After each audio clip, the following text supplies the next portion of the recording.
Kinumpirma ng Gaza health officials na ang mga tangke ng Israel ay nasa Jabalia na.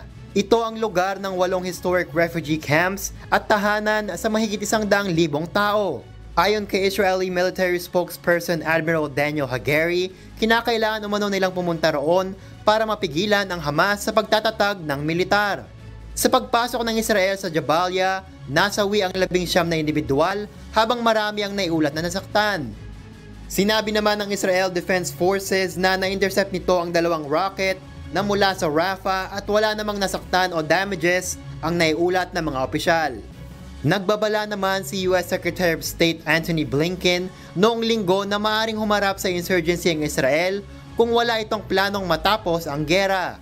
Ayon kay Secretary Blinken, tumutulong ang United States at iba pang Arab countries para gumawa ng magandang plano para ma-rebuild ang Gaza, ngunit kinakailangan din nila ang partisipasyon ng Israel. Dagdag nito, ang pagsasagawa ng Israel sa paraan ng gera ay maaaring maging sanhi ng insurgency sa mga natitira pang Hamas o sa isang anarchy na maaaring pamunuan ng Hamas. Nakita rin sa isang report ng Administrasyong Biden na ang paggamit ng Israel sa mga ibinigay na armas ng US ay maaaring lumabag sa international humanitarian law.